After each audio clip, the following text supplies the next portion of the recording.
New York, New York. New York be about the Knicks, huh? But the best thing about New York City is K-N-I-C-K. Everybody say go New York, go New York, go! Go New York, go New York, go! Hey everybody, it is the New York Knicks podcast, episode 625. I am Jay. How you doing, Mark? I want to open the show with a question from our listener, Anthony. Longtime listener, awesome listener, super fan. He asks, is the season over? Well, That's the tone of the episode. the play-in tournament portion is, right? I don't think the play-in tournament's over. What do you mean? For the Knicks?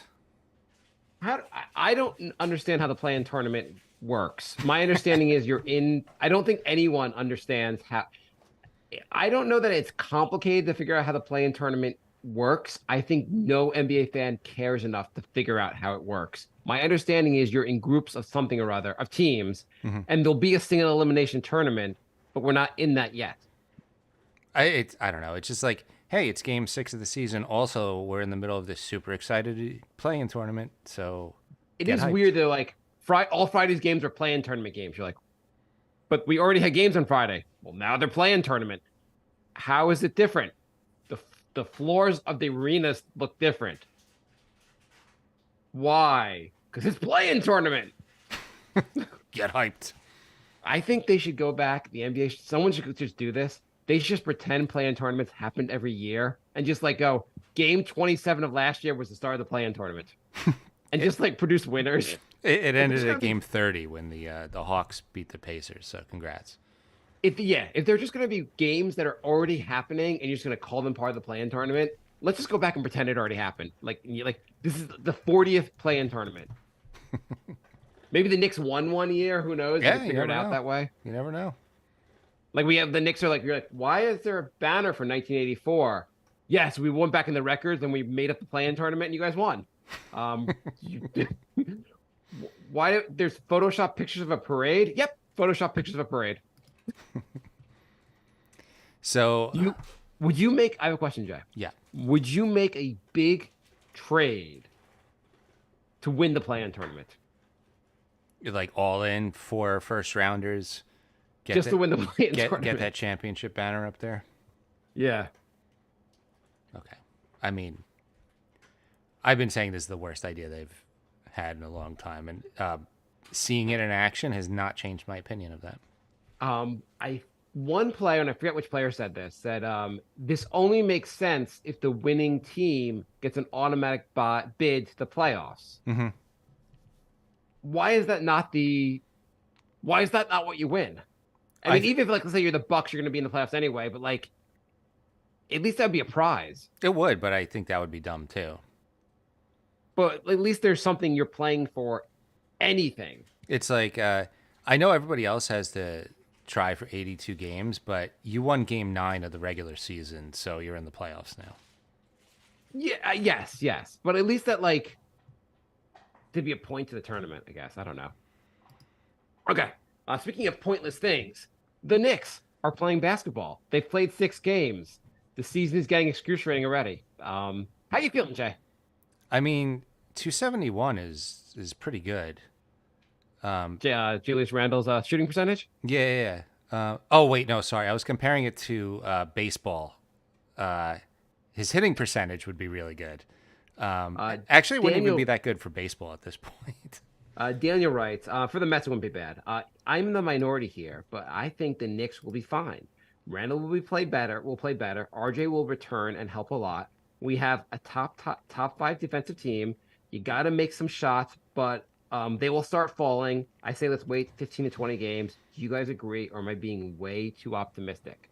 I'd like to add to his comment that, do you know what other teams started off 2-4 last year, Jay? Is it the Knicks? The Denver Nuggets. Oh, okay.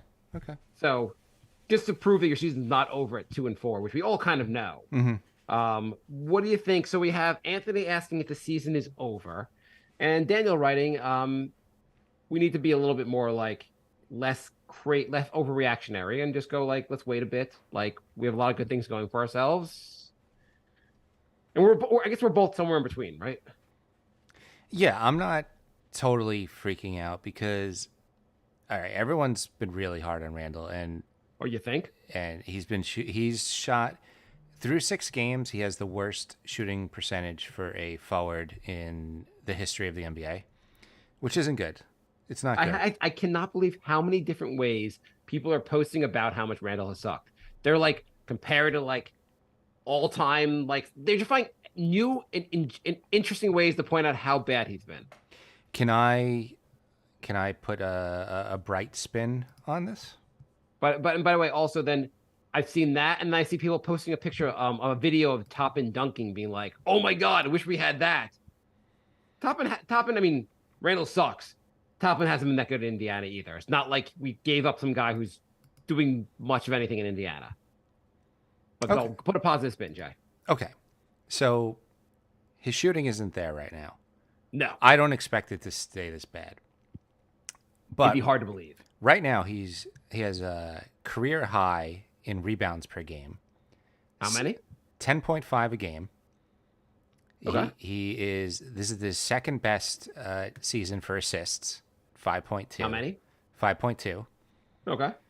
It is a career high in steals per game, How many? 1.0. Okay. Wow. One. It's good. One steal a game is good. Okay. Yeah. Turnovers, his least amount of turnovers per game in 6 years. Okay. And his fouls are the second lowest since his rookie year, where he played 1 game. So the lowest Jay's of his hot career. take here is Randall's actually having an MVP season. You're just not smart enough to realize it. I'm just saying everything else is there. If his shooting percentage went up, he would be right back to like, really good Randall. Like all his other stuff is there. I mean, it really is the whole team right now. Everything you're going to get worried about. If Randall was just hitting shots, the Knicks would be. I mean, also the rest didn't screw the Knicks. Forgetting that part of it. If Randall was hitting shots, the Knicks would be at least 4-2 Yeah. instead of 2-4. Like Randall has been atrocious. If he's just shooting how he shot last year, or even a tad below, Knicks are 4-2. They're no 4-2, question. or maybe even 5-1. Yeah. And so so what's going on with Randall? Well, actually, so since last show, there's been 3 games, just to kind of, I mean, every fan listening actually knows these things already, but since last show, the Knicks played Cleveland twice and then the Bucks. The first game was kind of awesome. Knicks stomped the Bucks. I mean, so stomped the Cavs, and we were all pretty happy. Then they blew a game to Cleveland, which Cleveland looked like they were basically trying to throw. And Randall could not have looked more checked out in that game. Yeah. And that really got everyone being like, before this, he wasn't shooting well, but he looked completely checked out in that game, to the point where there were multiple possessions where Brunson or someone else would pass him the ball, being like, "Take a shot, dude." And he's like, "No, I don't want to shoot." Yeah, it did look. It's hard to tell. I think he just has that look, though. Like some women have like resting bitch face. Like Randall has resting checked out face. He's got resting, I'm unhappy face. Yeah, I guess resting checked out face. It's not, but it wasn't just the rest. It wasn't just like people give him too much crap for like the expressions he makes, but it was more like, I don't want to be involved in the offense, like through actions. Like he's like, take the ball back from me. I don't want the ball. I don't want to participate. Hey, I'm not going to even try on defense. I'm not going to hustle back. I think he's in his own head with the shooting, and it's affecting like his aggressiveness, and like he knows he's in a huge slump, obviously. And I mean, this is brutal. Andrew said we predicted the away teams would win in the Cleveland back-to-back. That is true. We are Yes. We are very good at predicting things. Yes, we predicted the Knicks would lose to the Bucks, and we were correct. I mean, nobody was picking that. Knicks should have won that game also. Yeah. Yeah. I'm going to stop looking at the last 2-minute report, because every time it's just like, yeah, we screwed the Knicks 3 or 4 times, and what are you going to do? The refs have been goddamn I know last episode we complained about the whole Brunson on the flopping. landing, the flop and all that crap, basically like the him landing on the foot in the Boston game. But like, this is ridiculous. The Brooke Lopez threw a an obviously illegal screen to set up the Dame shot, and it's totally fine. Like Brook Lopez always fucking does a goddamn illegal screen. The refs aren't looking for that at the end of the game. He like flexed his arms like he was setting a screen, but he just kept walking forward and walked through a Knicks player, and they didn't call it, and it's like, and that led to a Dame layup, which Also in the layup, Dame gets the foul called, and he's not actually touched. right. So that's a potential 4 or 5 point swing again in a Right. 4 point. I don't know game. why they can't review those kind of things, or you can't challenge a non-call, or why are the refs so bad in the NBA? I think they're corrupt. I really do. I don't want to be a conspiracy guy, but I mean they've literally rigged playoff series, so like the evidence is there, and the guys who are rigging it are still reffing. So I think Allegedly. it's corrupt, and I don't think they. Well, we don't know the care. people are actually who's actually currently reffing that was convicted of rigging. Well, not convicted, but Donahue Okay. called Scott Foster before and after every single game he rigged, and Scott Foster's still reffing. We're saying allegedly for the purposes of not getting sued, Yes, Jay. I'm just saying. Okay. Like you think that they would have at least been investigated. Our opinion is this crap is corrupt, and I don't want to blame whatever the rigging stuff. Everything's our opinion, but I really don't want to blame the refs normally. But there's some blatant call. The Milwaukee game and the first Boston game, ridiculous moments basically by the refs. Yeah, I like if the Knicks just lose, I'm like fine, that sucks, but they lost. But if they lose and it's questionable that they could have won because of a terrible call, then that's when I get really, really mad. It does get annoying. Also, you're like, well, the Knicks should if Randle doesn't shoot so poorly, they would have won the game anyway. If he just shoots a little better, and there's a lot of things wrong. The losing team has to always hear about everything they did wrong. You never hear the winning team go, well, you only played well enough to win with the ref helping. Yeah. Whatever. It's just frustrating. Also, there's never a frustrating. game where they're like, oh yeah, the Hawks lost because Randle ran over Trae Young and they didn't call it. Like it's never the other way. Why doesn't the 2-minute report at least include like post-game fines or something? Hey, we're gonna fine your team for this because we didn't call it during there's something. Yeah. We're getting guys that are fined for for flopping mid-game that wasn't called during the game, but a foul that decides the outcome of a game, no consequences. Right. You'd think with sports betting being so prevalent too, like that's costing a lot of people money. Or making a lot of people money, whatever. Or making a lot of people. Well, that's probably, Allegedly. Yeah. Supposedly. Our opinion is that some people are making money off of this. Who knows? Anyway, more things that the refing's gonna stay what it is. But So Randle. Andrew says we are 29th in offensive rating, but we're 3rd in defensive rating. yeah. Where do you think that ends, Jay? You have to think the defensive rating is probably gonna get a little worse. Mm-hmm. And the offensive rating is going to get a fair amount better. I think they could finish top 10, like 8 through 10 in defense. Yeah, I mean that's around the round where they were last year. Yeah. Last Offense, year they're just. I mean, it's not like just Randle shooting bad. I mean, in fairness, the team is actually constructed better. Like they're better than last season in terms of like just on paper. And last year's team was tied for 3rd in offensive rating. Yeah. So clearly they can go up from here. Of course. I mean, This is the bottom, Jay. This is the bottom until they lose tomorrow to the Clippers. even though Brunson had an amazing game against the Bucks, Amazing. he had a couple off nights as well. It's Yes.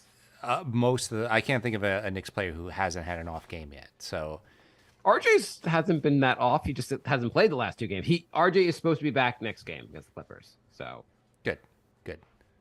we desperately need RJ back. I'd also like to thank Harden for finally deciding to play in an NBA game, and the game is against the Knicks.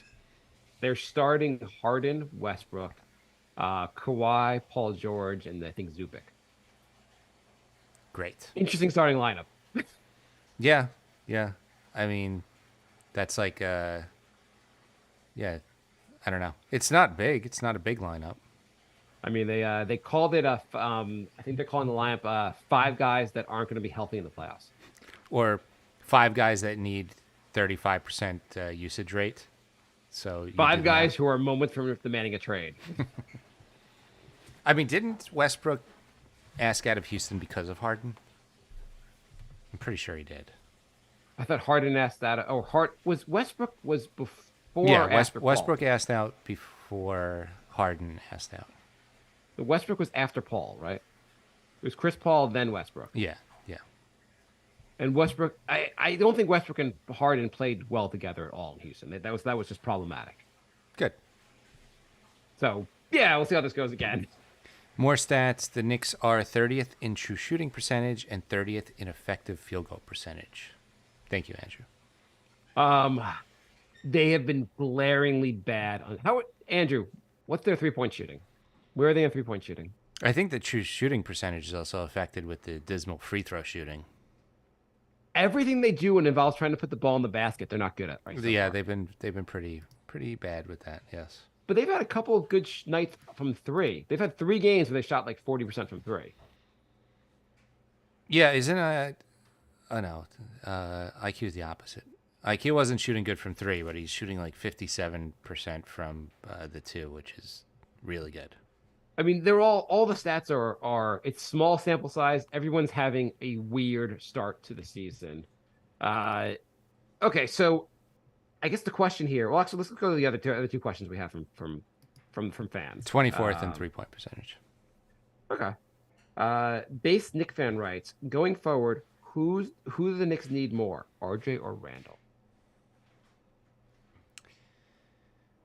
I would say Randle.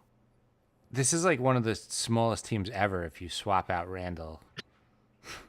It's really not even a knock against RJ. It's more just they don't have other forwards on the roster. If you don't have Randle at the power forward, you're either going real small or playing Ihart there, which is just 2 centers, which is idiotic also. They have a glut of guards, so I guess like RJ is more replaceable. Right. Yeah, But I think not RJ's not a knock on RJ, but yeah, if Randall's gone, you're starting like Hart and then RJ at the 4 or Hart at the 4. It might work against some teams. That's not going to work against a lot of teams. Yeah, I mean, I'm very much looking forward to RJ coming back. I think his play might be vital for them getting back on track. But yeah, it's hard right now to say like Randall's very valuable, which makes it even more frustrating how bad this is going. Yeah. Nigel writes, despite Grimes shooting the 3 well in the previous game, should we swap him for DiVincenzo in the starting lineup?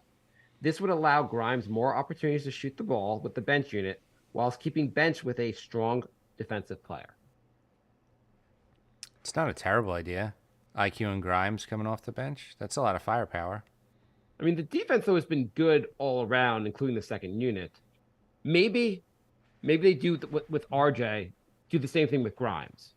So, like, you know how they take RJ out halfway through the first quarter and bring him back with the second unit? Mm-hmm. Why not do the same thing with Grimes, take him out halfway, bring in DiVincenzo, and then just bring those guys back in with the second unit? Yeah. I would like to see Grimes more with the second unit. I agree with that idea. The other thing, though, is, like, Grimes tends to guard the best player in the starting lineup of the other team. And if he's not doing it, then is it DiVincenzo doing it? Well, this is what I was talking with the Knicks recap about this afternoon. I would do think, another podcast, Jay, without me? No, just on X or Twitter, formerly known as Twitter. So, and like normally when you have a situation like that, you can do it based on matchups. Yeah. But Tibbs seems to just have a plan, and he never deviates from that plan. It doesn't matter who they're playing, what the matchups are. He's just like, yeah, this is my minutes allocation, this is my rotation, and I'm not going to deviate from that unless somebody gets into foul trouble. And I agree, they should maybe start Dante if they're playing a smaller team where the matchup is better, and start Grimes if it's a better shooting guard or something. You know what I mean? Like he doesn't you can be seem to flexible. He doesn't seem to do a great job making in-game decisions. Like, so the second game against Cleveland, I'm watching Randle not even want to be part of the offense in the fourth quarter. Mm-hmm. And I was like, just get Randle off the court. I don't care if you have to go small. Randle doesn't want to participate right now. Get someone else on the court. Yeah. How do you not bench him there? And there's been lots of, I guess people also were complaining in the Milwaukee game. They were like, IQ was playing pretty darn well. How do you remove him halfway through the fourth quarter? How is he not there the rest at the end of the game? You just need someone else who could score. Yeah. It's almost like that's what he decided before the game started, and he's going to pull him at the 6-minute mark, and that's what he did. I mean, he could argue that maybe he's just making this. He doesn't always have the same closing lineup. Yeah. For both the first half and the fourth quarter. So I guess he is making in-game decisions, but sometimes they seem baffling. Mm-hmm. Yeah, there's a lot of times where somebody seems to be really hot, and then they'll just sit and sit for like a really long time, inexplicably. It's like, I'm going to sit this guy for like 9 game minutes now, and it's like you're just icing him. Like, why are you doing that? So I guess that brings a question. So people were talking about, like, does Tibbs get extended? And I'm wondering, well, first, can you blame the Knicks are 2-4? Do you blame Tibbs for the cold start? No. Why not, Jay? Like we said, they're 4-2 or 5-1 if Randle just shoots a normal percentage. That's not Tibbs' fault. Right. I guess it's not like, hey, guys, I can do a lot of things here, but you guys have to make your shots. And what Tibbs was saying is that he is doing the other things, which I pointed out he is. Like, you got to think if he's rebounding and passing and doing everything else, you got to think like the shot's gonna fall at some point. Yeah, no. They asked, and I don't have the quote here, but they asked Brunson about Randle and his struggle, and his comments were just along the lines of like, we're just here for him, like we're supporting, we're trying everything to get him going. It was, and I saw someone had posted the comments Brunson had made, and their comment to this was, "May you one day find a woman as supportive as Brunson is to Randle." Which I thought was just a pretty funny. I mean, what else are you gonna do? Like, it's not like there's anybody else who has Randle's talent sitting on the bench where you like just put him in. Like, Randle's the key. They need Randle to play well, or they're not going to be a good team this year. That's just, it is what it is. Yeah, so this leads me to, if Randle is back to Randle from 2 years ago, is the season over?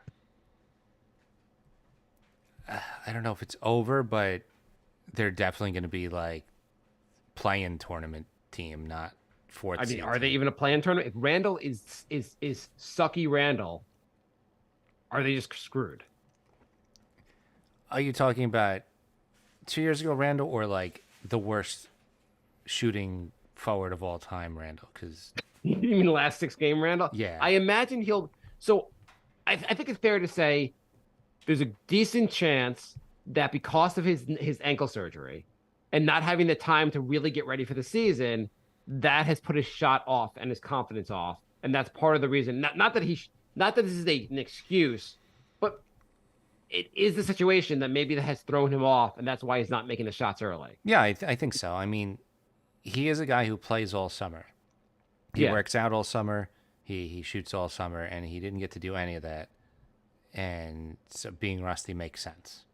I mean, if you think about anything we do, like, I don't play basketball that often. Like, when I go play basketball the first time, when I haven't played in like a year, I'm a little off, and I'm playing with friends for fun. If that was like every time I go out there, fans are like, it's like a hugely important event, and then I'm like, I could see how it could really screw yourself up, basically, because you haven't been doing it the way you're used to doing it.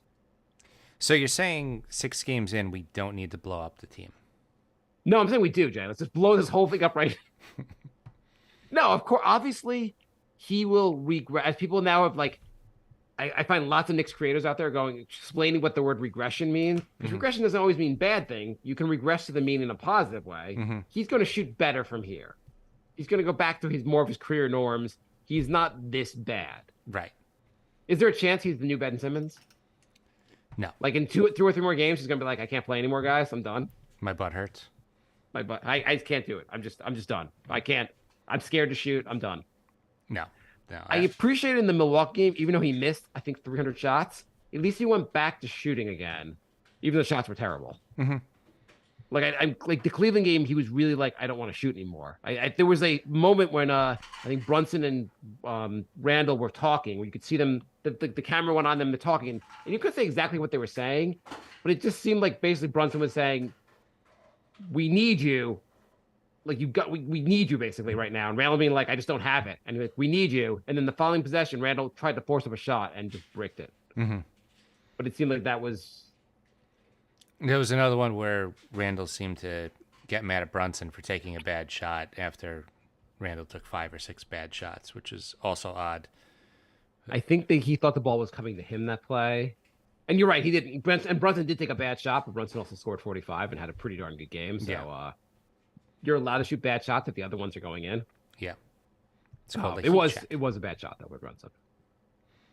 It was, but it's kind of like, dude, you've been doing that all game. Like, why are you getting on my case? So what are the so let's just say Randle is worse than 2 years ago. He is not worst forward ever, but he's just having a bad year in his head. He cannot get the shooting to go. What are the Knicks' options? Knicks' options are to either make a move, make a trade, or pray that RJ makes a massive leap and he's an all-star this season. And gets taller. And gets taller and quicker. There are people also saying like the Knicks really screwed up because they should have traded him in the offseason when they had the chance. What are the chances you're going to trade a guy coming off 2 out of 3 seasons where he was an all-star? Yeah, I don't think I don't think they should have done that. I think they should have had I think Dante is an upgrade from Obi, but it was in a position that they don't need. Right. They should have gotten a forward instead, because they should have gotten at least a 3. Dante and Hart they do the same exact things. They're pretty much the same player, and they have a bunch of guys that do similar stuff. Yeah. At the guard position. Yeah. With not enough minutes really to go around for those guys. Well, everyone can play 25 minutes, just no one can play like 35.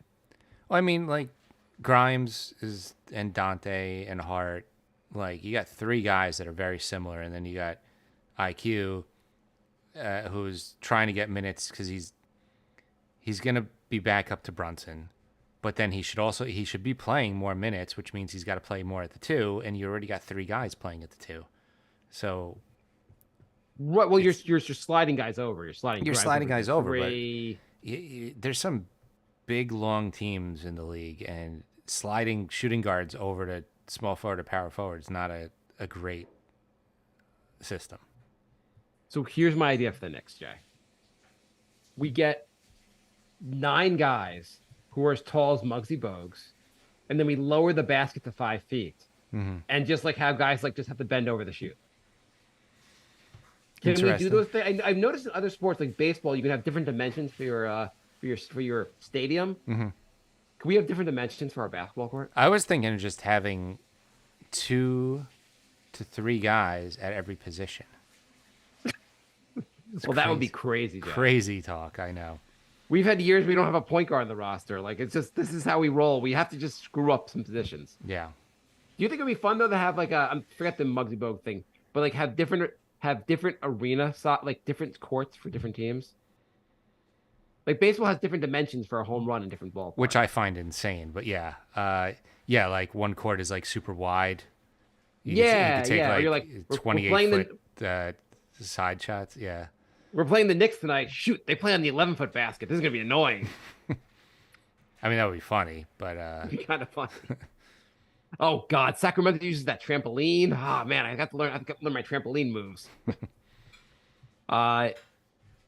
Yeah. So trading the Knicks with trading Randle in the offseason just seemed ridiculous. Mm-hmm. But it's clear they should have gotten. When you traded Obi, you should have like gone like, hey, we might need another forward. I mean, like that was a glaring issue in the offseason. I don't know why. The whole Obi saga is insane because they drafted him instead of a point guard when they needed a point guard, and then they traded him for a shooting guard when they needed a power forward. It's like, how'd you screw up that transaction on both sides? You know what's It's amazing insane. also is, well, you know what? I mean, not thank God. I wish the best for Obi, I guess. But if Obi was playing well now, Mhm. people would be losing their goddamn minds over the fact that Knicks traded him for like a bag of peanuts. Yeah, absolutely. Luckily, he's been just like instead of playing 16 minutes for the Knicks, he plays 18 minutes for Indiana. He gets an extra dunk. He's not doing that much. Like he's basically the exact same player he was on the Knicks, on the Pacers, which should have been obvious to everyone he's going to be the exact same player. Well, people are still losing their minds just because Randall's playing so bad. But people are posting. I saw someone post like some Knicks content creator was like posted a dunk from Obi. I was like, yeah, we knew he could dunk. Show us a highlight of him playing defense, then I'll be impressed. Yeah, yeah. But it would be really bad if Obi was having an all-star season and we're like, and Randall's terrible. Great. Yeah. It turns out he was just this all-star in waiting. And Yeah. Tibbs held him back. It does suck though that Randall has been bad, but it's not a hot take to say we think he's going to play better from here. I don't think that's a hot take. Although some people would probably argue with us that he's washed up forever and, I'm getting worried. I'm getting really, really worried. More worried than I should be in six games of the season. So you've underestimated his minutes. Andrew just gave us Obi's minutes the last 4 games, 24, 25, 20, and 26. So. Wow. And I bet if you look at his stats, they're almost identical to last season. Well, yeah, but we don't need to talk about that. He's not really doing much on the court. An extra dunk here or there. So if Randall is bad, I'm saying this team cannot make the playoffs. I think he is so vital to this team. He might be more vital than Brunson because of just no one to replace him. Yeah. It's a roster that is. I don't get how they went from almost no guards to no forwards, but it's like, oh my God, we don't have any guards. Let's overcompensate and just stack. It's bad. Say you wanted to be done with the Randall experiment. I'm not sure if you can call it an experiment at this point. What do the trade options with Randall look like? I mean, keeping in mind that we only want to trade Randall when he's bad, and I don't know why a team wants to trade for him when he's bad, but what are the options? What teams can you see the Knicks actually trading? I saw a Chicago Bull fan, well, may or may not have been a real Chicago Bull fan, proposing a trade for Randall, and all the comments were, "Are you an idiot? Why would we want Randall? He sucks." So there wasn't a single Bull fan that seemed to agree with this person. And I'm sure the trade was for DeRozan or Levine, which is more guys that play the same position. So, but what can you imagine if they did that? They just you know what? We're only replace him with another guard. No forwards this whole season. The Knicks, we don't give an F. That means F is for forward. What trades? Where can you see potential to trade him if we want to trade him? The Raptors. So you're gonna trade him for Pascal Siakam? A change of scenery for both guys? Yeah, Siakam's like, I'm not gonna re-sign with you guys, so you might as well get something now. And maybe you can figure out. I mean, everything's about figuring out what's going on and can you get Randall right? Yeah. I mean, if he was traded to San Antonio, not that San Antonio's going to trade for him, don't you think San Antonio Popovich could get through to him? If Pop can't, who can? Yeah. So other teams, it's what hard. What about San Antonio? What if San Antonio says hey, Victor's playing pretty darn well, maybe Randall will be a good influence on him? I mean, it's hard because you need to get a forward back, so that significantly limits. I don't know, Blazers. Well, that's super limiting. Let's just say you don't need to get a forward back because we're gonna punt on the season because we're let's just try to move on and figure it out from here. No, they're not making a trade without getting a forward back. That's you don't challenge Leon Rose to do something insanely stupid like drafting Obi in the first place. I think he's really bad, but having 0 forwards, I think, is even beyond his incompetence. So I think the Blazers for Grant. Yeah, that would be a reasonable move also. And the Blazers just signed Grant to a long-term stupid contract. So it would be like moving one stupid contract for another stupid contract. I mean, Randall's contract isn't even bad. No, it's not terrible. Like people are It's saying, just let's he get signed for Towns, 3 more and years. Towns makes like 2.5 times what Randall makes. So I'm going to make the argument for the Spurs. If Victor's Wembanyama is for real, he does look for real. What's the one thing that does not look like he's that good at? Rebounding. He doesn't look like the best rebounder so far. Right. So what if you bring a power forward next to him who's really good at rebounding and good at passing? Could that be a good tandem? Are they even playing him at the? I don't know what they play with Victor Wembanyama. I haven't thought got they a were- chance to watch it. I thought they were doing like with Towns, and they're playing him at the 4. I mean, he's taller than everyone. Isn't he playing center? I don't know. I mean, They're playing. I saw him pass. Maybe he's playing point guard. I haven't watched the Spurs. It's hard to get Spurs games in New York. No, I know it's really annoying. The games are on later, and they're like, I have to. I'm like only when they're on like TNT or ESPN. But like, and the Knicks are playing them soon, so I'm excited to watch them in that game. But that would be or what about OKC? OKC's got other positions down. Do they have a really good 4? Chet is not an amazing rebounder. Yeah, they are playing him at the 4. I thought so. Yeah, because Zach Collins who's- is the center. Yeah. So how about Randle and Wembanyama over Zach Collins and Wembanyama? But who are you getting?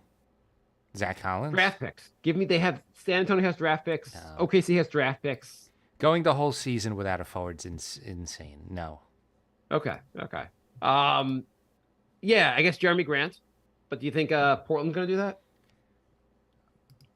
I think they would move on from Grant. I don't know if they want Randall, but I could see them moving on from Grant because Portland just seems like they love weird moves.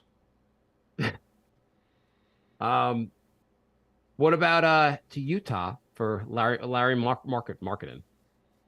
Maybe Utah is not working out again. They're 2-5. Yeah, Utah. I don't know what they did. They went to a bad roster, but they were good enough to not be terrible, and now they're kind of just stuck in limbo. Yeah. A lot of teams like Utah, OKC. There are a bunch of teams out there that have a lot of assets that can go crazy at any point to get guys. Mm-hmm.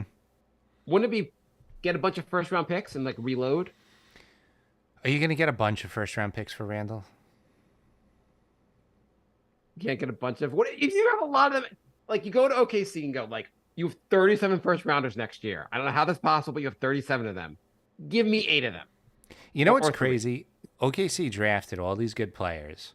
They built the team the right way, and because of the new CBA rules, they're not going to be able to like sign all of them long term.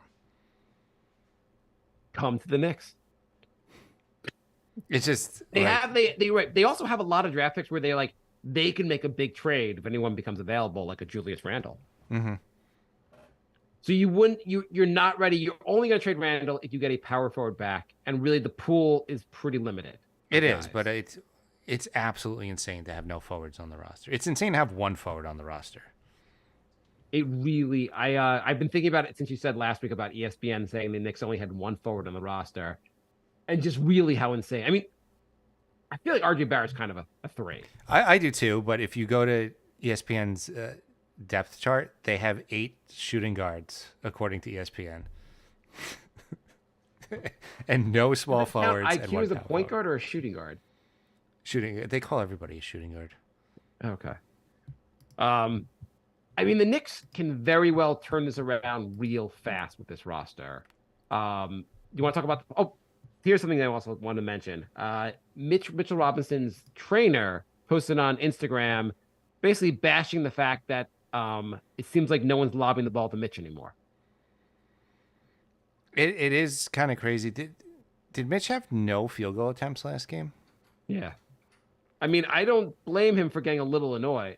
So in the Cleveland game, I think it was the second Cleveland game, when Mitch out of nowhere just drove to the basket and scored. Like, why can't he do that? Like, he did that once last year or twice last year, and now he just did that.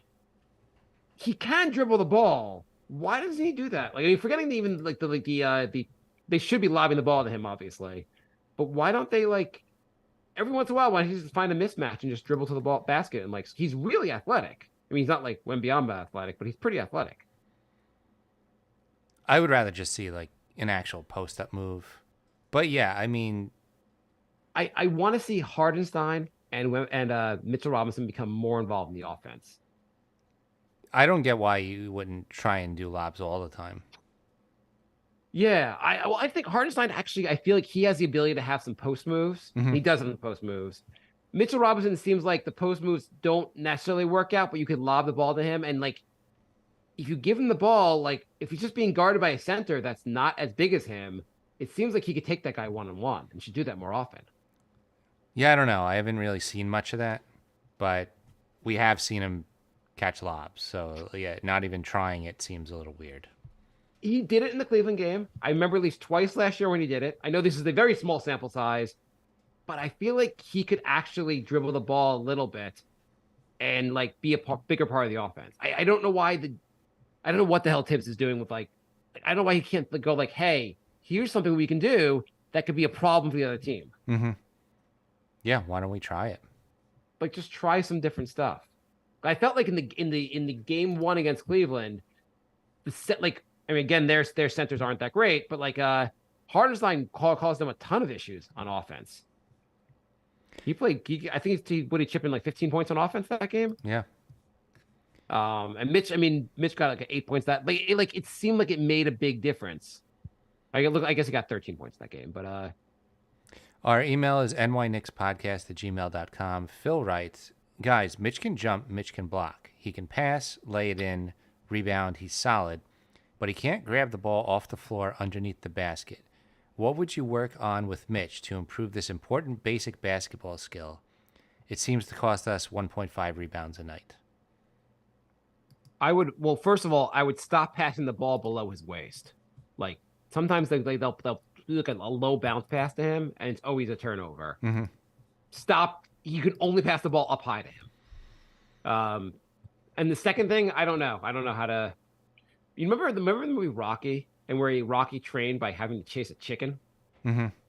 Maybe they should do that with Mitch. In the next offseason, he has to catch a chicken. Not a bad Would idea. that help? I mean, it's all about like guarding the ball while you pick it up. Like you can't just stick your arms out. You need to like kind of, shield it with your body. It's probably tough when you're 7 feet tall, but like other centers seem to be able to do it. He could be quicker about grabbing the ball when it's low, and he could be able to like the ball gets stripped from him a lot. You're right. Yeah. And Jonathan writes, I know everyone is hating on Randle now, and rightfully so, but I do believe he's going to be a lot better. The shooting especially is going to improve. The only thing that worries me is his attitude. That clip on ESPN when Brunson took the bad shot at the end. Damn, that's not a good look on Randle, basically walking down the court, specifically when on the first half he was taking a lot of bad shots and missing them all. Thoughts? It was also like he's walking down the court on like a key defensive possession of the game, like probably the biggest defensive possession of the game, and he's like, "Oh, Yeah, that's the kind of stuff where, if I was Tibbs, I would just be pulling him, even if it's just for a minute. You pull him and you say, get your act together on defense, or I'm gonna keep pulling you. And then I think there was like a minute to go in the game, so like you really didn't. Well, you have call a much time. timeout, something. Yeah. I don't know. Speaking of timeouts, the challenges. If you get the first challenge right, you get a second challenge. But if you use the second challenge, you lose a timeout, even if you're right. Yeah, that part seemed really like why penalize you for using a challenge to fix the referee screwing something up? Right. So nobody's using their second challenge because they don't want to lose a timeout. I don't know. Not great. Another issue that I wanted to rant about. I'm starting to. I guess I think the team is good on paper. They'll play better from here. But I'm starting to be disillusioned with the notion that Leon Rose has been awesome with the draft. Do you still think Leon Rose has been awesome with the draft, Jay? I never thought he was. So thank you for coming to the dark side. A lot of fans have been going on and on about how amazing Leon Rose is with the draft. How amazing. So reviewing his drafts, the Obi pick, clearly a terrible pick. Especially Halliburton looks amazing. Devin Vassell looks awesome also. Not as good as Hallie, but that terrible pick. You get IQ. IQ is awesome. Great. So you got one of the two picks, but you you botched a pretty big pick in the Obi pick, especially when you had no point guard on the roster or no point guards at that point. Yeah. Year 2, you get Grimes. Mhm. Grimes is a very solid pick. Mhm. Those are the two guys you really got, IQ and Grimes. I give you a lot of credit for those guys. Those guys are solid role players. Good guys to have gotten in the 20s. IQ might be even better than a role player. Mhm. From there, people are lauding him for McBride, and I like McBride, but he cannot crack the 9-man rotation. Right. So it's not that amazing of a pick if a guy's just like a backup that doesn't really play for you. Mm-hmm. People are giving him lots of credit for Sims. Sims also doesn't really play that much, so I can't give you that much credit if the guy doesn't play that much. Yeah. And then Rokas, whatever his name is never coming to America, so I can't give you any credit for drafting a guy who's not going to play in the NBA. Mm-hmm. Year three, you trade a first-round pick to move off of Kemba Walker. You miss out on Jalen Williams, who is what's his last name? Yeah. Yeah. Is it Jalen Williams? Pretty sure. The guy in OKC, right? OKC, yeah. I know why I'm like block out his name because I'm just angry. He's a legit 3 that plays defense. You really could use him. And Jalen Williams. He looks like he's going to be, I don't know if he'll be an all-star or not, but he looks like a guy we could really use in this roster. Mm-hmm. Or you could argue for Jalen Duran. Either way, you took no one. You couldn't figure out how to have enough cap space to get Brunson and draft a player. Okay, so you got no one in year 3.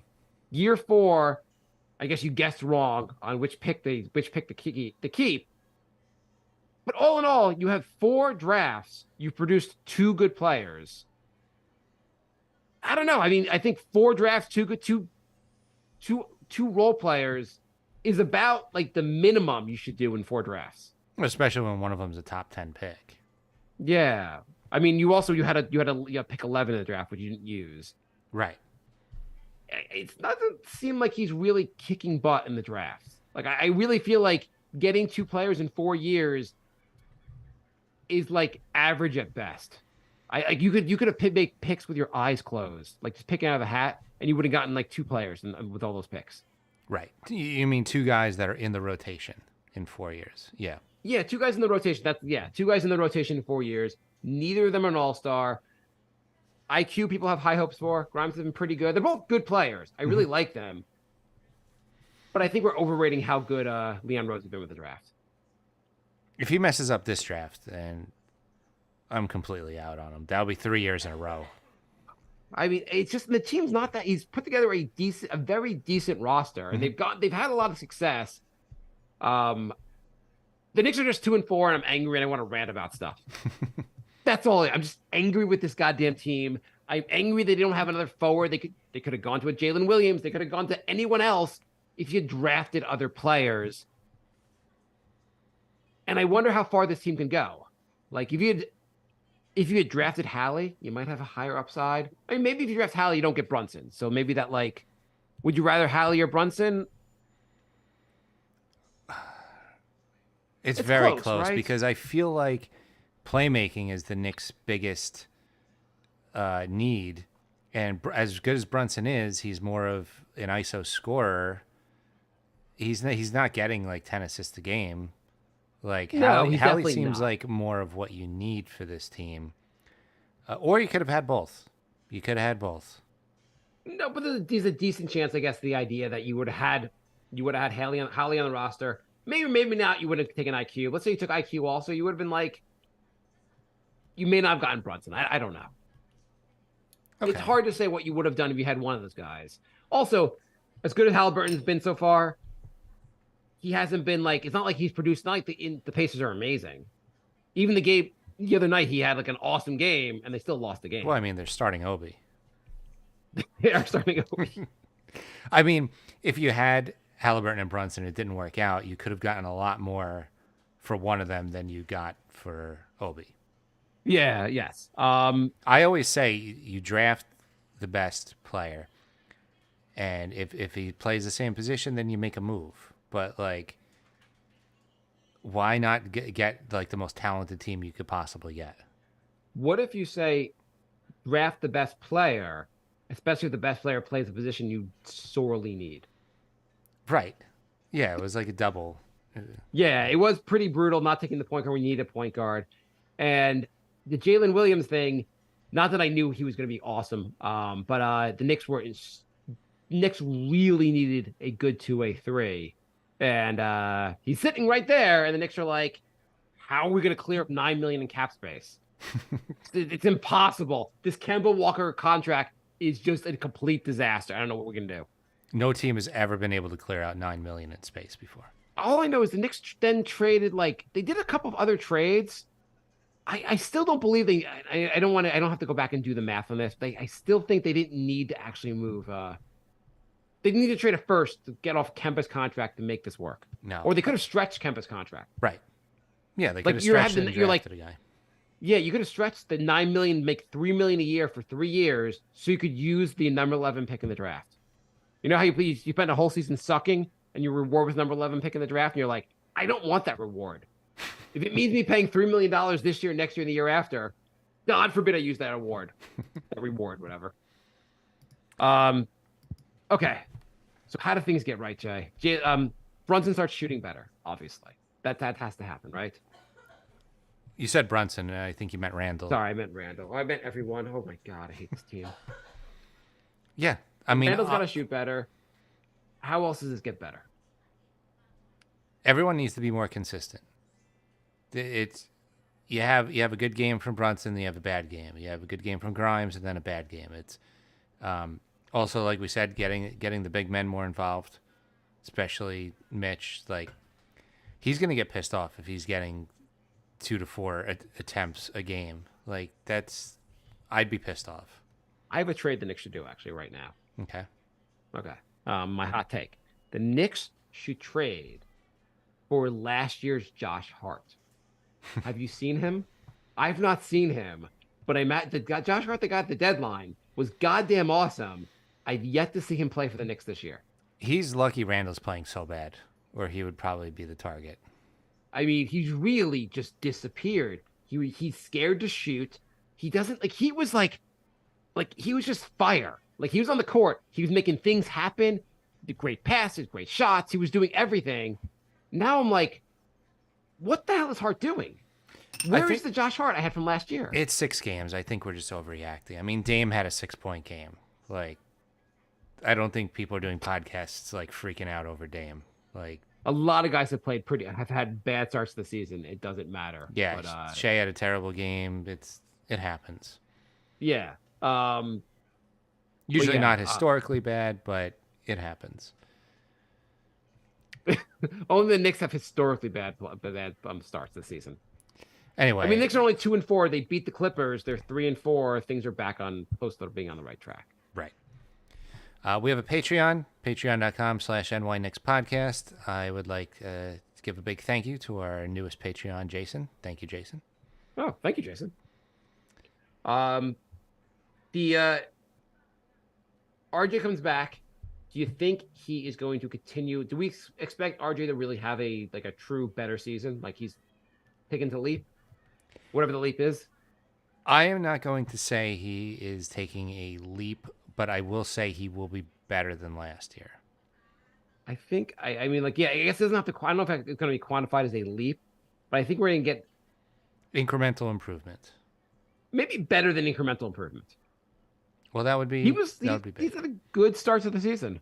He has, but he's very streaky. So You think? I'll believe it when I see it. If he can string together more than 10 games, then I'll be like, okay. I've been actually, like, when he wasn't playing, I was like, damn it, where's RJ to hit the threes? Yeah, I mean, that's the thing with RJ out. Like, teams can double down on Randle, and it makes his shooting slump even harder because now teams are like, no, he's gonna take the shot, and they could double team him. Right. Everyone else is also streaky, and like the guys, like, you needed Josh Hart when RJ is out to be like, I'm gonna get mine. He doesn't do it. Mm-hmm. Dante DiVincenzo tries to do it, but everyone's streaky. RJ really, like, he does a lot of things that helps. Like, I Yeah. mean, like, his driving to the basket and getting to the line, especially, is like, it's super helpful. Yeah. And he's been like pretty consistent with hitting threes this year. Like, I hopefully RJ's knee is not a real issue. I know the way he landed looked pretty bad. So He only missed 2 games though, so hopefully the Knicks are like just cautious. He's 23. He heals faster than we heal, so hopefully, yeah. But if he's sore at all, rest him another game. Like, don't play with that. Make sure he's 100% before you bring him back. oh my god, I've had enough of my New York team's players getting injured. The Knicks got to be healthy this year. That is the key for things to work out for the Knicks. Honestly, I don't want to hear about Randle's ankle. If it's hurting, sit him. Well, I don't think he's complained about his ankle. I know, think it's just but more like, the rust. The Knicks. We'll hear about it like 3 months from now. Like, oh, Randle's in a lot of pain at the beginning of the season. Like, if it's bothering him, sit him, rest, get 100%. Like, Did you know for the months of November and December, Randle actually played blind? He couldn't actually see. That was the explanation. He had surgery, then he could see again, but he was literally blind. I mean, it's not like the Knicks haven't done this before. Then what? Just played a guy who was injured, and then like after the season, like, oh yeah, he was really hurt. Like they did that like in the Amari seasons, and like they've been doing that forever. Guys always come out with injury. I mean, there wasn't that LeBron that won finals where afterwards he's like, every muscle in my body was broken during the series. Yeah, he came out with like a cast to the post game. Whatever. I mean, and Randle was injured. Guys are injured in the playoffs. So on the positives here, the Knicks defense has been really good. Yeah. Like it looks like 1-9, except for the fact when Randle is lollygagging or just not into the play. When he's trying, the whole defense looks great. Randle wasn't terrible against Giannis. No, he wasn't terrible against Giannis. I mean, I really just was more frustrated with the play, like the 1 or 2 plays where he kind of just walked down the court. Yeah. But it's not like, Giannis was going off. No. I mean, and it's hard to. Dame had a good game. Dame was just a really hard player to stop. But the Knicks defense overall, like the one thing you have to say is like the Dante DiVincenzo, he's not as tall as Obi. It'd be helpful if he could play power. If he was a forward, but DiVincenzo plays better defense than Obi. Like really, like you help like solidify every 1-9. Everyone can play defense. Yeah. I mean, Randle when he feels like it, but I'm like, dude, if you can play good defense against Giannis, you can play good defense against like Jason Collins. Like, come on. So I really think this team has a very legit chance of being a top 5 defense this year. Yeah, I know they rank 3 right now. They top 5, top 4 defense. If you can get to like a top 15 offense, that's a pretty good season. It's a playoff team, like a solid playoff, not even a play-in tournament. It's about where they were last year. Yeah. What do we got predictions, Jay? What do we got coming up? So before next episode, we're recording, I guess, next Monday. Yeah, then you were going away to Thailand? And I'm going to Thailand for 2 weeks. So, okay, I'll have to figure out shows without you. Yes. Okay, we got so tomorrow they have the Clippers. So before next Monday, what day are we recording? We're gonna record Tuesday. Oh no, you can't do Tuesday. I can't do this. We're gonna do it during the. We're gonna have to record Monday. Okay. Oh, we can record Sunday night if you want. Okay.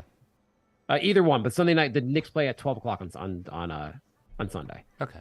So at least 3 games. We can figure this out. But anyway, the Knicks have the Clippers, the Spurs, Charlotte.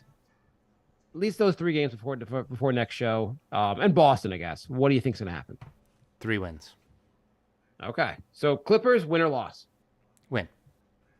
I don't think Harden and them will have gelled, so I think we should beat them. Mm-hmm. Spurs, Wemby. Wemby might have a career high, but I still think the Spurs are beatable. So I'm gonna say win. I think the Knicks have a lot of size. Well, I know that we're a small team, but we have Mitch and we have Ihart. I think we're going to cause problems for Wemby. We're going to beat the Spurs. Mm-hmm. Charlotte, that's a win, right? It better beat. You got to beat Charlotte. Yeah. And Boston rematch, revenge game. Have you listened to Bill Simmons' latest episode or latest podcast? I don't think so. So he was going on about how this Celtics starting 5 may be the greatest starting 5 of the millennium, basically. Basically, since 2000, this is the best starting 5 in basketball. He was just going on and on until one point when Joe House is like, they've played 4 games. Can we hold our horses here? But he like it was as if like it was you. What is even like the greatest of like he's comparing them to like Kobe and Shaq and like all the other starting 5. I'm like, this is absurd. Yeah.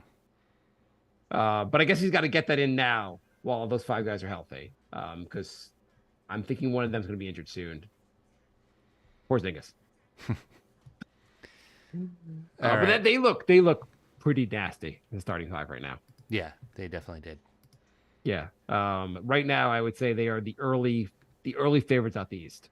To play Denver, who looks like they're going to repeat. Yeah, I'd say so.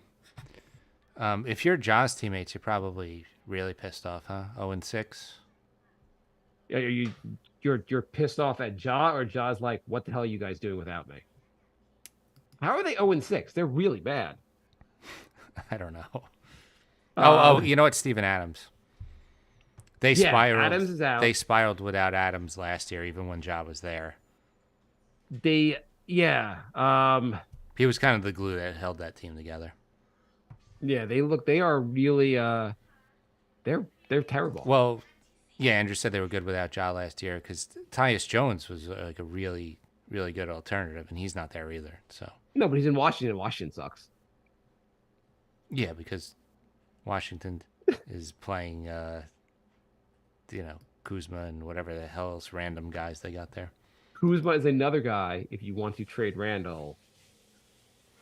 Though I don't know if Washington wants to take on. Well, I don't know. Oh yeah, they lost Dylan Brooks, who was lighting it up in Houston. Yeah, they lost Dylan Brooks. I mean, they lost I don't know what they're doing.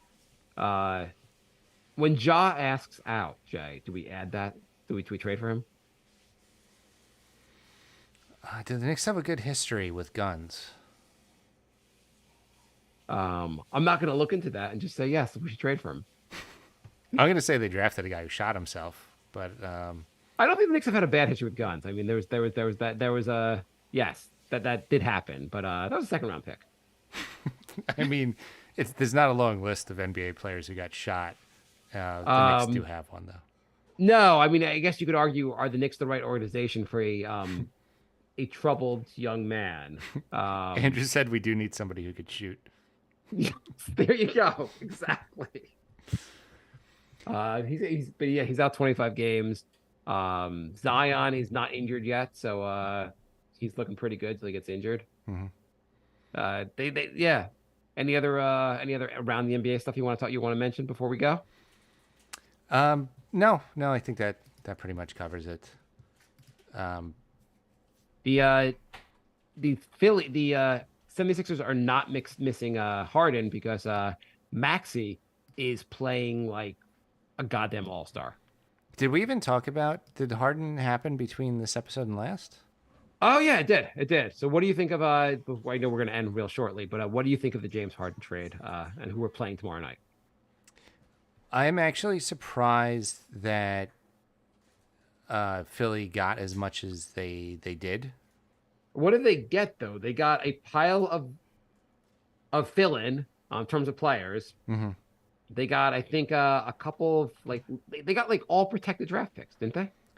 Yeah, they got Morris, Batum, a pick swap, and 2 draft picks. One of them protected, I think. I thought both of them protected, but I could be wrong. But they didn't get much for him. I didn't think they got a whole lot for him. No, not a whole lot. And then they gave up PJ Tucker, who this is the 3rd time he's with Harden now. I feel like they got basically basically Philly was like, okay, you have to throw in enough that we're not completely embarrassed, and we'll do this right now. Mm-hmm. Well, it's working out for Philly. Yeah, I mean they're playing well. Unfortunately, for all those Knicks fans that want Embiid, they're playing pretty well. Yeah. Oh, they got to unleash Maxey. Maxey looks pretty good. And I know there's lots of people, Knicks fans, posting if only IQ played the same minutes that Maxey would, though he'd be putting up the exact same numbers, which is not true. But I like IQ. Maxey's been playing awesome. Yeah. Just to show how good of a teammate Harden is, PJ Tucker's played multiple games for the Clippers already, while Harden is yet to show up. So, well, Harden wasn't in shape, but now he's in shape to play the Knicks. Yeah. Yeah. Thank you. Yeah. Really, really appreciate it. Okay, so that's it for our show today. Yes. Oh yeah, Andrew said they got flexibility with money too. Yeah, I mean they didn't get nothing for him. It's just like Harden was not worth a lot, I guess. Well, I mean, you ask out of a team 3 years in a row when you're past your prime, like, I don't know. It's a gamble. I mean, he's an expiring, so he can just leave the Clippers after this season. I think he should ask for a trade from the Clippers. It would be so funny if he did. It would be really like in game 1, him and Westbrook just like have a fight, and he's like, "It's me or him," and they're like, "Holy shit! I can't believe we traded for this guy." My prediction is he signs a long-term contract and the next day demands a trade. You'd have to be insane to sign for a lot. I guess like if you're the Clippers, I understand from the Clippers standpoint, they were like, we've gone all in for this roster. It's not working out. What should or can we do? Mm-hmm. Like, what other moves were the Clippers going to make? No, that's it. But I mean, I think they trade Harden before the trade deadline now. They're not. I mean, not Harden. Sorry, Westbrook. Oh, okay. I thought that from the Clippers standpoint, I get it, and you're like, especially because there's only 1 year on Harden's deal. You're like, before this is gone, let's just try to see what happens. Yeah. Like maybe Kawhi is healthy, maybe Paul George is healthy. Like, yeah, in theory, if they're all healthy, they'll be really good. I just have no faith that happens. yeah, in theory, we'll see how this goes. But I have, this is not going to work out well. All right. Thanks for listening, everybody. NY Knicks Podcast on Facebook, Instagram, Twitter. What else we got? YouTube. Our handle's at NY Knicks Podcast on YouTube. So by next week, Jay, Randle have had at least 2 really good games, and we will be stopped. The whole talk about Randle sucking, everyone will move on to a different conversation. Yeah, the Knicks will be 5-4, and this will all be just a bad memory. Yes. And if the next show is if the Knicks only have 2 wins on the next show, yeah, Might get rough. That's gonna be a tough show. All right, thanks for listening, everybody. We will be back soon. My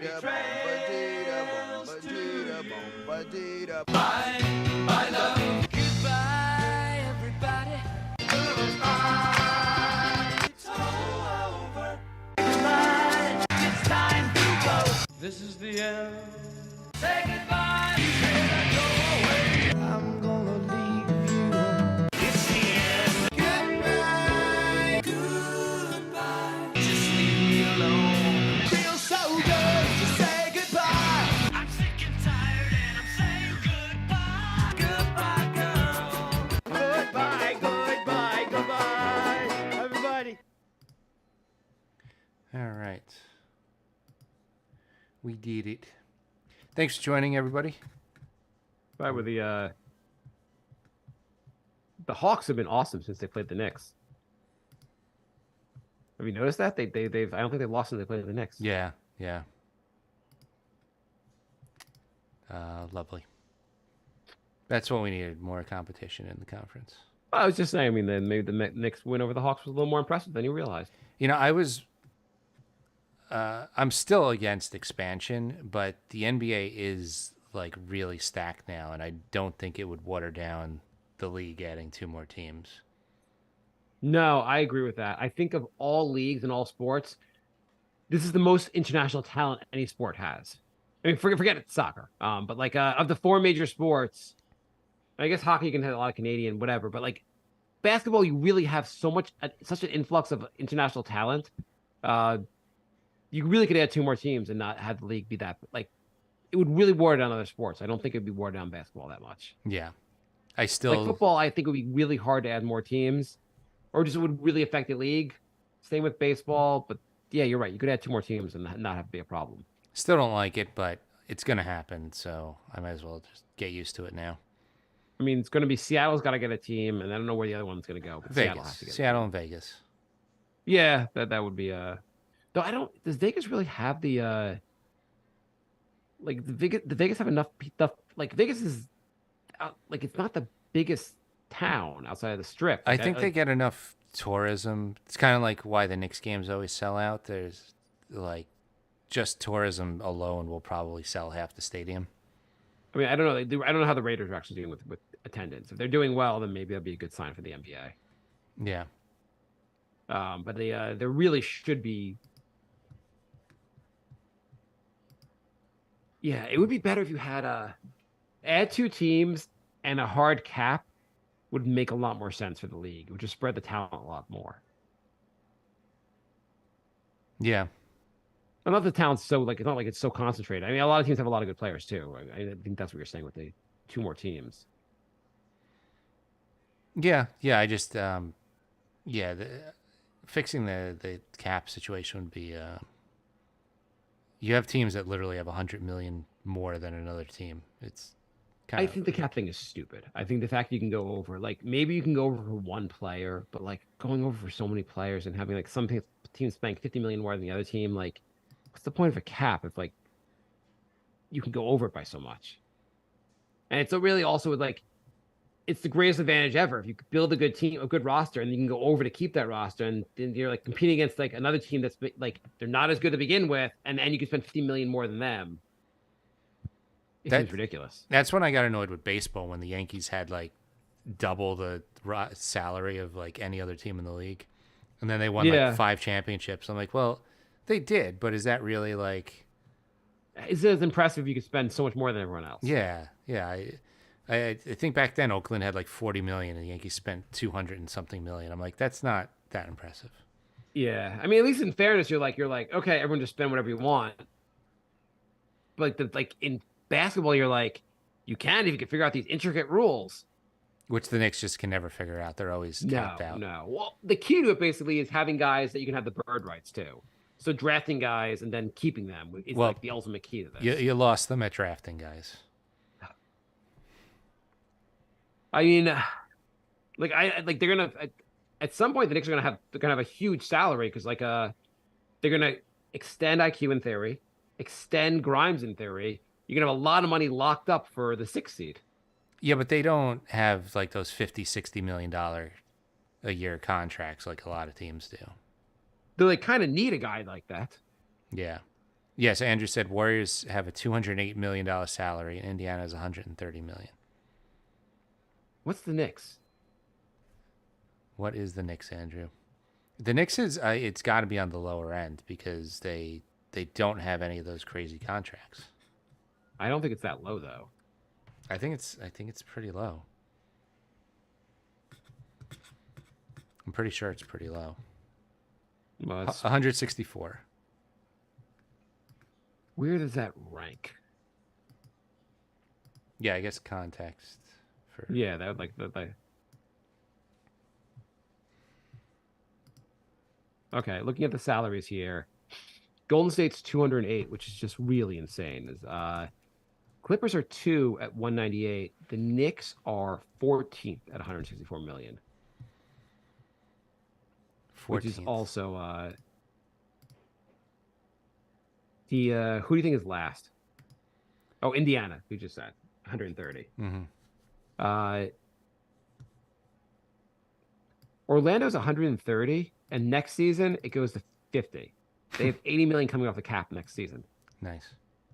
It's a lot of money. Yeah. The Knicks go down. They go 129, 129, then 63. So in 2026, 27, we're gonna have a lot of cap space finally.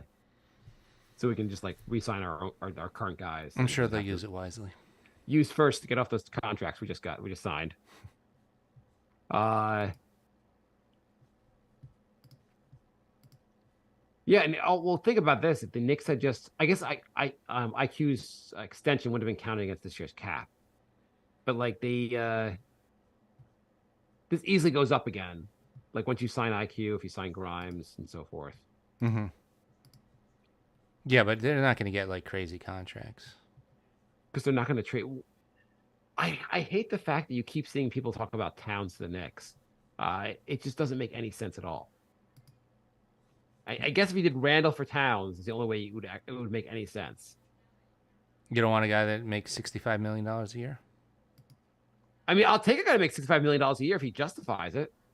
Does he? No, I'm saying give me Jokic makes what does it? Jokic make 60 million a year. I'm happy to pay him 60 million. Mm-hmm. So what if you traded for Towns and you had $60 million lined up in like sunk in him? You're over the cap by a lot anyway. How much better than the Knicks if they just replaced Randle with Towns? Not much. I mean, he's better offensive player, more consistent. He's equally lackluster on defense, and I guess you're playing him at the power forward. Yeah, I mean he plays power forward anyway. I don't know. That just seems like even if you think he's better, like is he like 2.5 times the salary better? You're a little bit hung up on the salary, more hung up on the salary than I am. Yeah, because the Knicks can never figure out the salary cap. If you have a guy who makes 40% of the cap, like you have not a lot of wiggle room. I know, but you're going to go all in with this. If you make that, you're still going all in with this roster, I guess. Also, his Knicks are numbers already have gone over the down cap. for 4 straight years. What is the salary cap? No, I mean Towns is like numbers. Oh. The salary cap is 136, which is crazy because only 3 teams are under the salary cap. What's the goddamn purpose of the salary cap? I don't know, but if you look at Towns' numbers, like they're going He hasn't down. been able to every stay on year. the court. His numbers are down every year, you're saying? Yeah, for like 5 straight years. It hasn't been that great. But he's had a lot of injuries. But Yeah, like, that too. I mean, that's more like I'm worried about the injuries. I'm also just worried about his like. Speaking of another guy who's not had a good start to the season. I mean, like he's shooting 39% from the field and 25% from 3. Do you think if the Knicks call them and just would like, we'll give you Randle and Fournier and we'll throw in a first for Towns, they would do it? I don't know. Like just be like, you cut the salary in half. I know. Production, like they're both having bad starts to the season. Do you think 4 years from now he's going to take the player option for $61 million? Yeah, I think he might do that. I think he might be like, we're gonna take this, guys. Just want to let you know. I'm gonna announce it now, 4 years in advance. Yeah, he hops in like next week. Yeah, his shooting numbers. I mean, he's still shooting well from 3. Like his numbers they haven't really been going down. I think you're a little off in here. His numbers field like goals, his field goal percentage is down a little bit. His points are down. His rebounds are down. I mean, this year is obviously he's had a bad start to the season, but it's not great. No, he's not a great. Does that put the Knicks like, that much ahead of where they are now? I mean, Minnesota has him, and they seem to suck with him. So, hey, they're the only team that beat the Nuggets so far this season. That is true. But they're still not that great. And like they're like Anthony Edwards is the best player on that team. So would you do this trade, Jay? No. You think Minnesota would do the trade? I think they want to see what they got this season. I think they invested a lot in this lineup, and I don't think they would blow it up. Like, if it doesn't work out this season, I could see them doing it next season. I mean, this offseason, maybe the problem really is if Randle sucks, no one really wants him in the offseason. And if he's really good, we're just not going to want to trade him. Yeah. I guess if he's somewhere in between, I don't know. It's not a terrible contract. No, you're right. It really isn't a terrible contract. If he was making Towns money, I'd be like, oh God. Yeah. Yeah, it's a very reasonable contract. But I really also just don't think Towns is the biggest upgrade over Randle.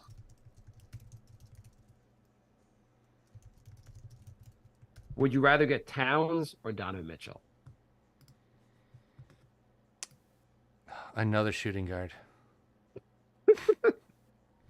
I mean, Mitchell's obviously a very, very talented offensive player.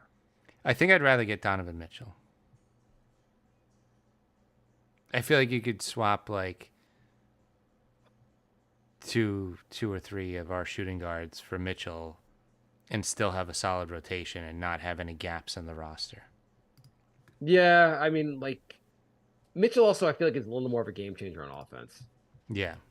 He could, I mean, again, I guess they lost to the Knicks last year, but like he does seem to move the needle in terms of your team. Yeah. But I do think that'd be also a very short. It'd be very short guard. But to have like Brunson and Mitchell, that'd be Are you guarding anyone? I mean that could be bad. I don't know. It's like they got to this point where they're like decent, but they're not. Like the path to get to the next level is kind of tough. Rue Holiday would have been a guy to get.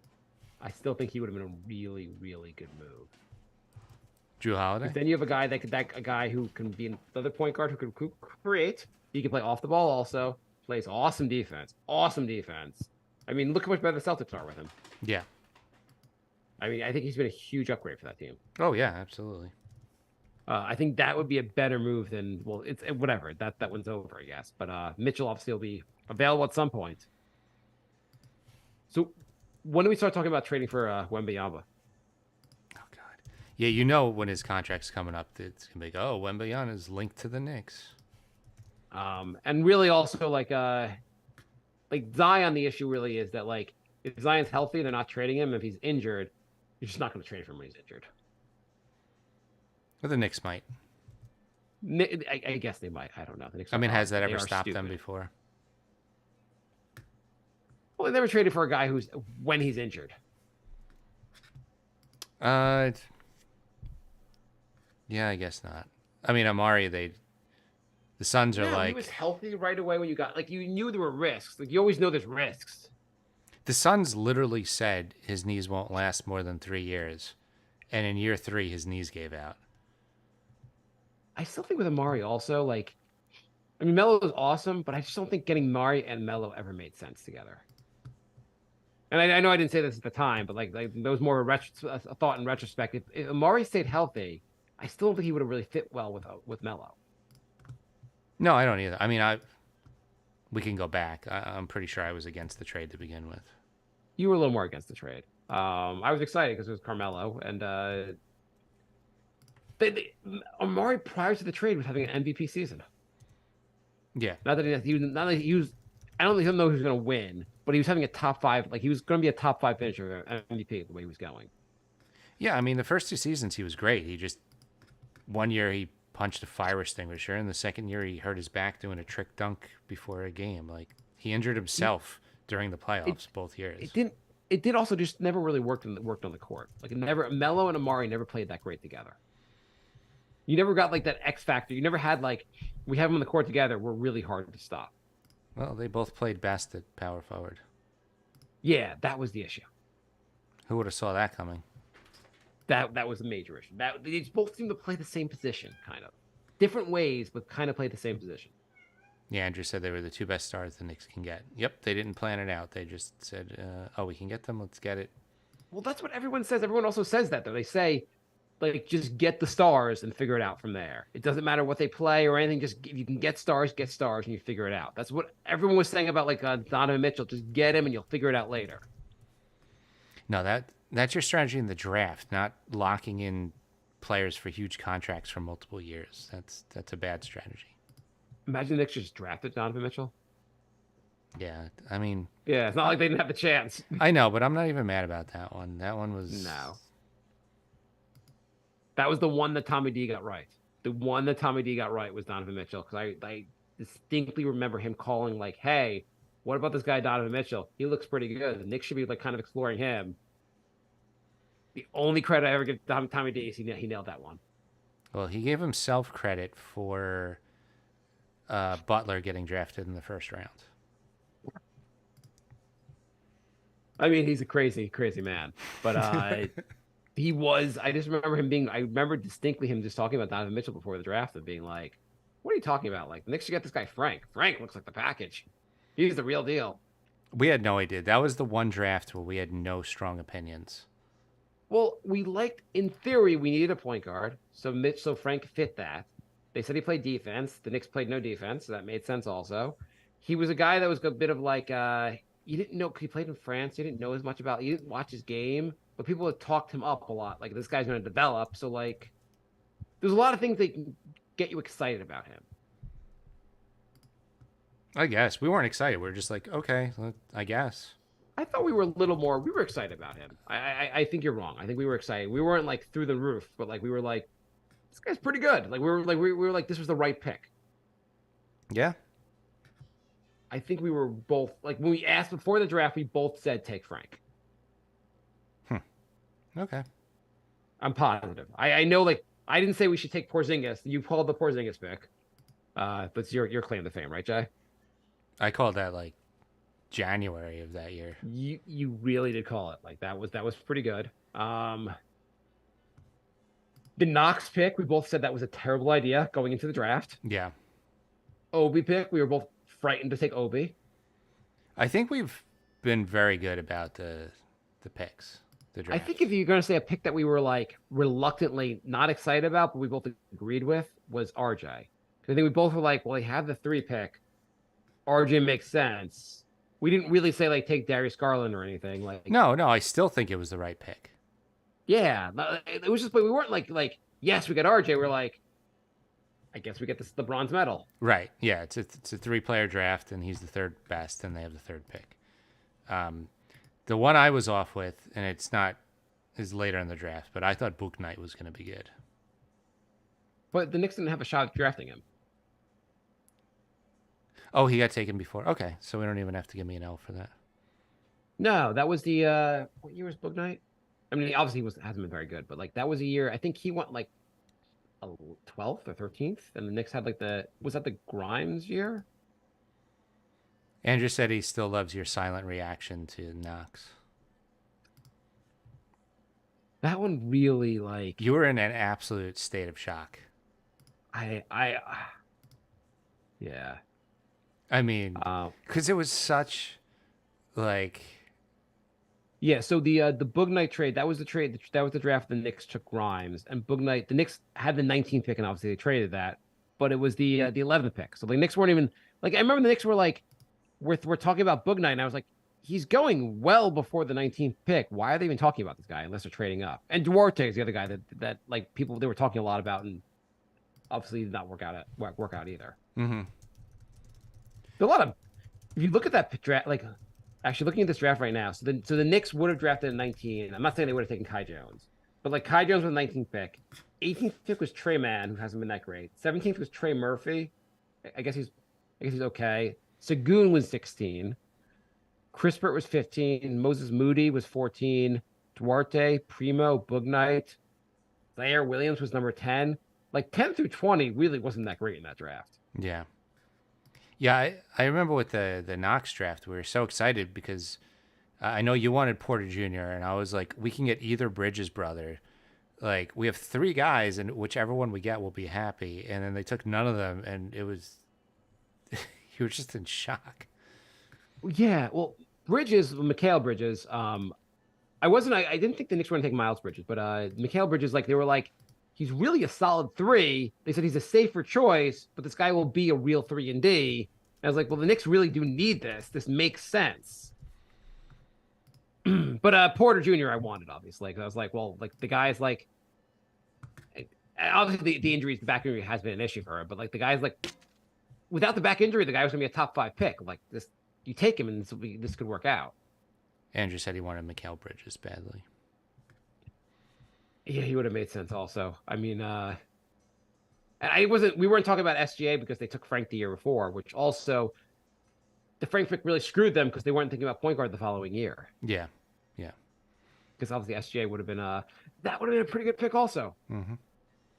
It's the thing, if you have the draft picks, if you just take the guy, if you get the right guy, like it's just year after year of just not taking the right guy. Every year, there was players that were just much better taken after. Yeah. Yeah, Like you look at the especially Frank with pick, the you had a top 10 superstar, picks, and you can't Mitchell miss that taking many top 10 picks. Like, you miss year after year. not like, oh, this everyone- isn't a top 10 talent. Like, a complete, like, this guy is barely even in the NBA pick. That's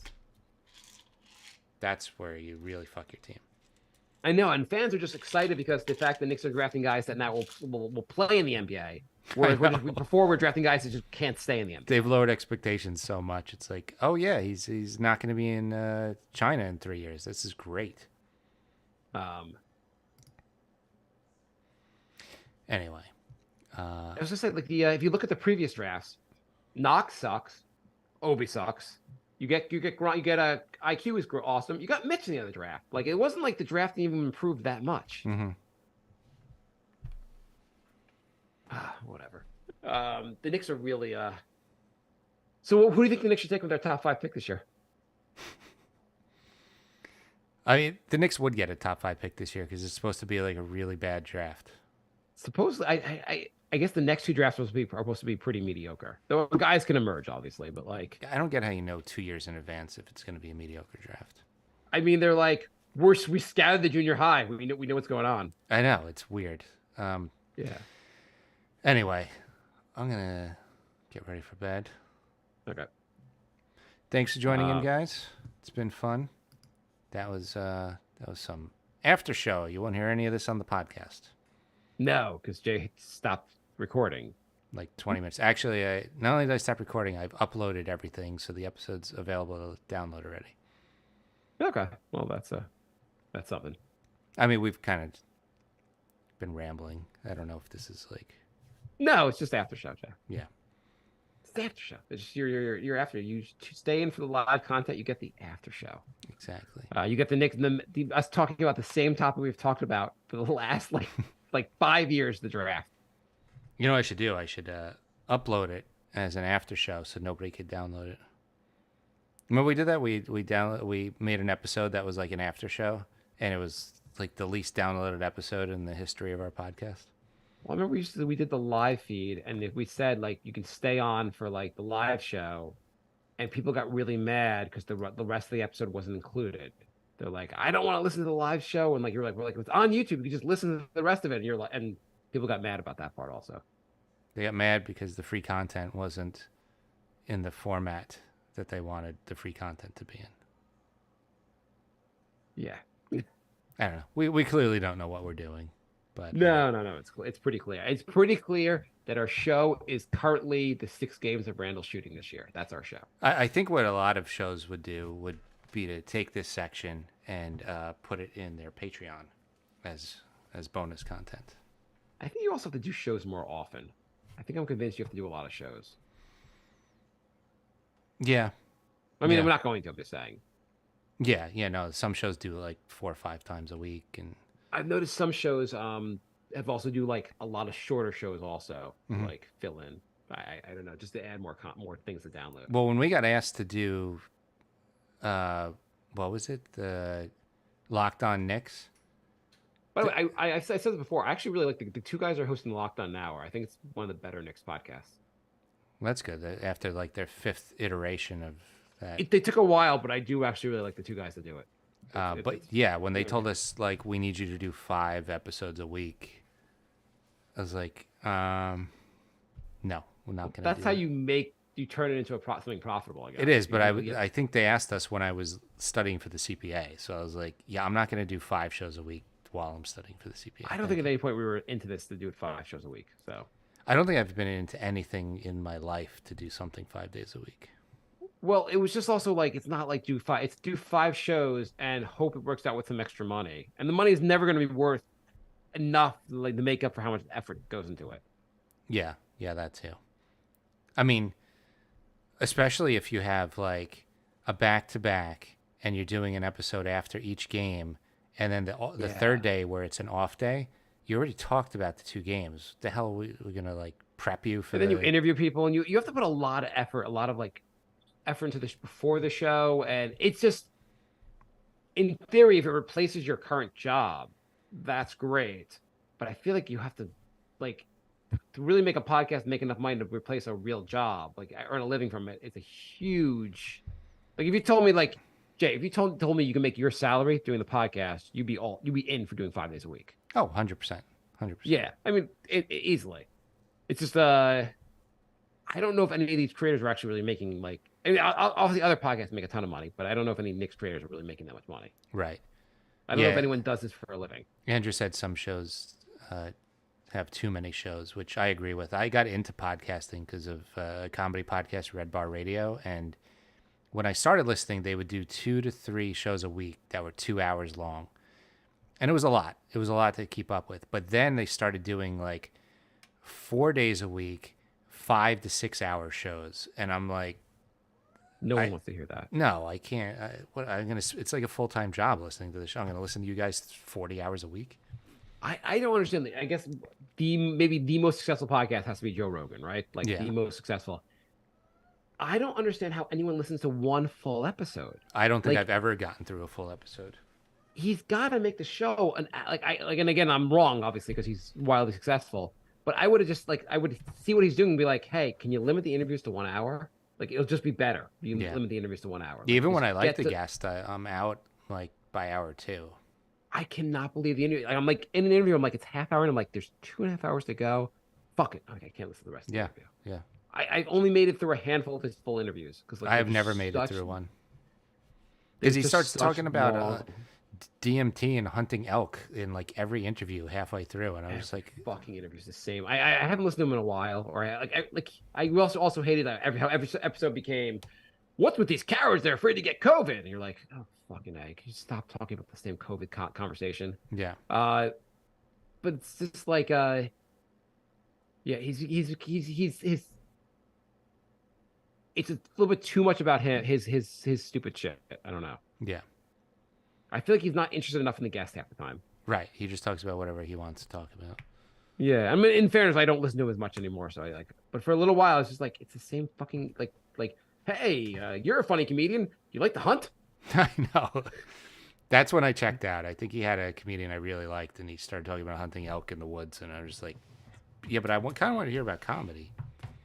Yeah. He could be interviewing the head of Hamas right now. And he'd be like, hey, stuff is it's pretty crazy out there. What do you think of jujitsu? Yeah. I just felt like I always felt weird that like he'd have comedians on, and you're like, Joe Rogan's a comedian. Like his stand up, I think is funny. I think he's some funny stand up. He'd have a really funny comedian, and the entire interview was not a single joke. Mm-hmm. Like you'd just be like, hey, could you guys crack some jokes? Be a little funny. Like, where's the humor? He had Jim Gaffigan on, and they were talking about like the war in the Middle East and Trump and like. Yeah, he gets like it's too serious, and also or it's too like behind the scenes comedy stuff about like the comedy clubs where you're like, I can't believe you're making this not interesting. Anyway, thanks for hanging around for that. I think we had more listeners for the after show than we did during the regular show. Whatever. Story of my life. All right. Well, thanks again. We're signing off for real this time. Appreciate you guys sticking around.